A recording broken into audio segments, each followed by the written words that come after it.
Hello everyone, welcome to the video lecture of Microwave Engineering. Myself Ruchi Singh, I am working as lecturer at Government Polytechnic Unnao. यह subject diploma electronics engineering branch के 6th semester के student द्वारा पढ़ा जाता है। आज के video lecture में हम मल्टीपल चॉइस क्वेश्चंस डिस्कस करेंगे, जिसका टॉपिक है introduction to microwaves and microwave devices. तो चलिए स्टार्ट करते हैं।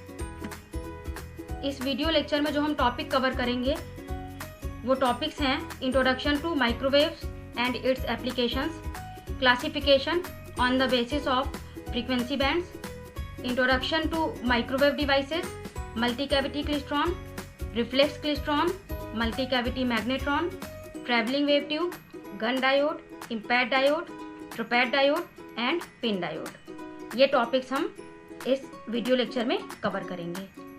तो स्टार्ट करते हैं। Important multiple choice questions. Question number 1, dash is a region of electromagnetic spectrum having frequency ranging from 1 GHz to 100 GHz। तो ऑप्शंस हैं highly directive, option B moves at the speed of light, option C greater signal to noise ratio and option D high penetration power. तो correct answer है option A highly directive. तो ये हमारा 1 GHz से लेके 100 GHz तक का frequency band जो होता है ये हमारा माइक्रोवेव फ्रीक्वेंसी बैंड कहलाता है। तो ये हाईली डायरेक्टिव इलेक्ट्रोमैग्नेटिक स्पेक्ट्रम का रीजन होता है। तो करेक्ट ऑप्शन है option A. Next question, question number 2, the klystron tube used in a klystron amplifier is a dash type beam amplifier. Option A crossed field, option B linear beam, option C parallel field and option D high penetration power. तो correct answer is option B linear beam. Klystron tube जो होती हैं ये linear beam type amplifier होती हैं। यहाँ पे जो बीम आपका इलेक्ट्रिक फील्ड होता है वो लीनियर होता है। नेक्स्ट क्वेश्चन है question number 3, reflex klystron is an dash. Option A amplifier, option B oscillator, option C attenuator and option D filter. तो correct answer is option B oscillator. Reflex klystron एक तरीके का oscillator होता है। तो option B हमारा correct answer है। Next question, question number 4, dash is a region of electromagnetic spectrum having frequency ranging from 1 GHz to 100 GHz। तो यहाँ पे ये जो 1 GHz से 100 GHz फ्रीक्वेंसी रेंज का रीजन होता है ये क्या कहलाता है? Option A microwave, option B UV that is ultraviolet, option C IR infrared and option D none of these. तो सही आंसर है ऑप्शन ए माइक्रोवेव। 1 GHz से 100 GHz तक का फ्रीक्वेंसी रेंज जो है वो हमारा माइक्रोवेव फ्रीक्वेंसी रेंज या माइक्रोवेव फ्रीक्वेंसी बैंड कहलाता है। अगला क्वेश्चन है question number 5, dash is a single cavity klystron tube that operates as an oscillator by using a reflector electrode after the cavity।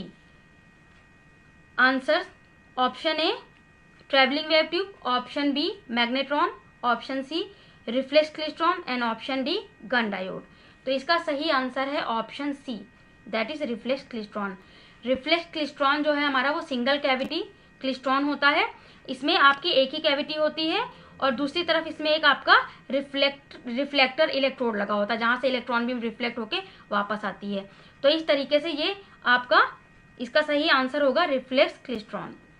Question number 6, a major disadvantage of klystron amplifier is A low power gain, B high source power, C design complexity and D low bandwidth. तो इसका सही answer है option D that is low bandwidth. तो ये हमारा क्लिस्ट्रॉन्स का एक major disadvantage है कि यहाँ पे हमें बैंडविड्थ जो है वो कम मिलती है। तो लो बैंडविड्थ इसका सही आंसर है। आगे बढ़ते हैं question number 7, on which of the following principle does klystron operates.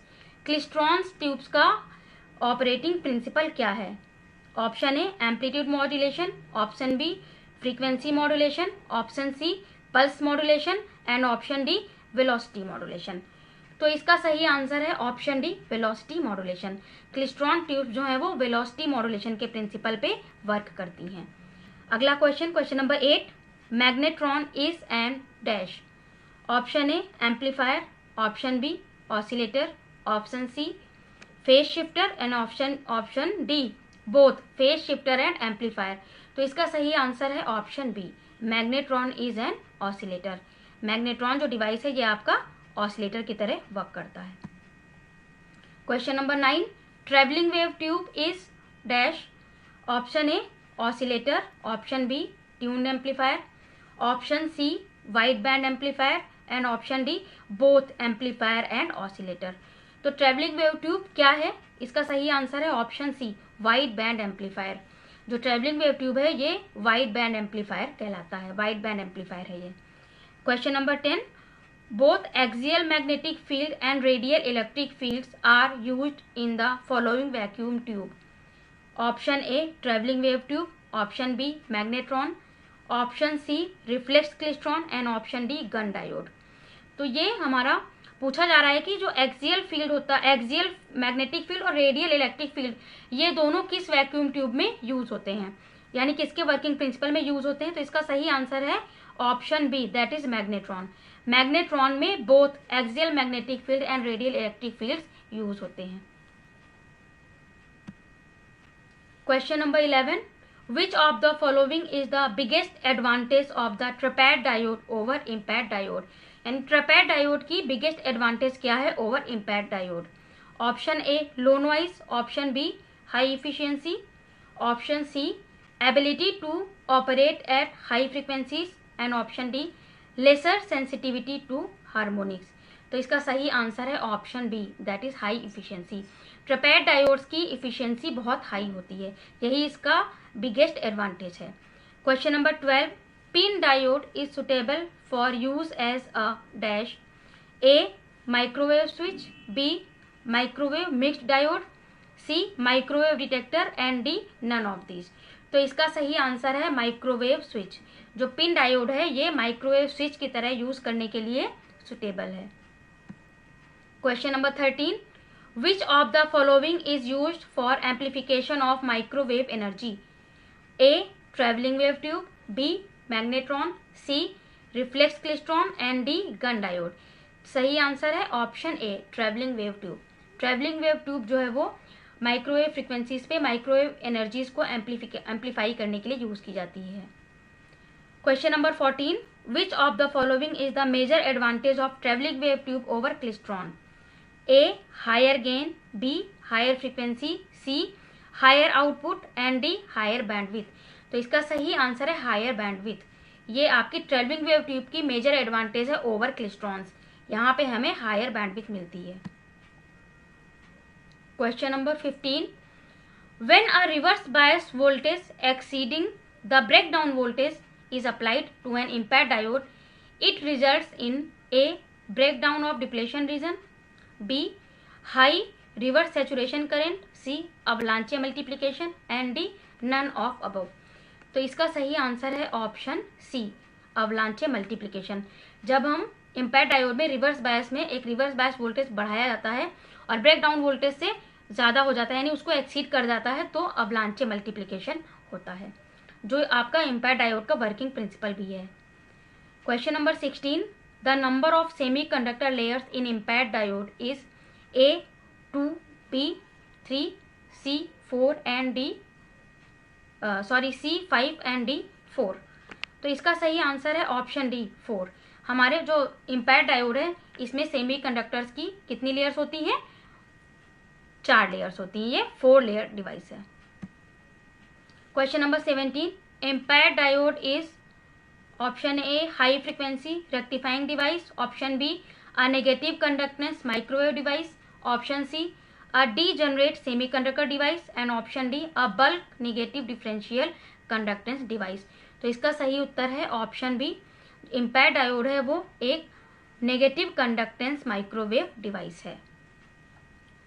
Question number 18, at microwave frequencies the size of the antenna becomes option A very large, option B large, C small and D very large. इसका सही answer है option D very small.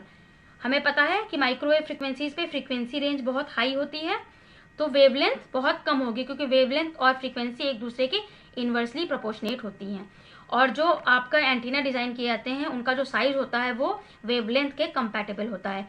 तो frequency high होने की वजह से wavelength small होगी, wavelength small होने की वजह से एंटीना का साइज भी बहुत स्मॉल होगा, that is very small.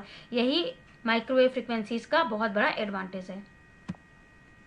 Question number 19, operation of Gunn diode is explained with option A the transferred electron effect, option B the avalanche transit time effect, option C the tunneling effect and option D the Schottky effect. तो इसका सही answer है A, option A the transferred electrons effect. Gunn diode transferred electrons effect के principle पे work करता है। Question number 20, which of the following devices uses a slow wave structure. किस device में स्लो वेव स्ट्रक्चर यूज किया जाता है? Option A reflex klystron oscillator, option B klystron two cavity amplifier, option C klystron multi cavity amplifier and option D travelling wave tube TWT। तो इसका सही उत्तर है option D TWT। Travelling wave tube में slow wave structure use किया जाता है जिसको हम लोग हेलिकल स्ट्रक्चर भी कहते हैं।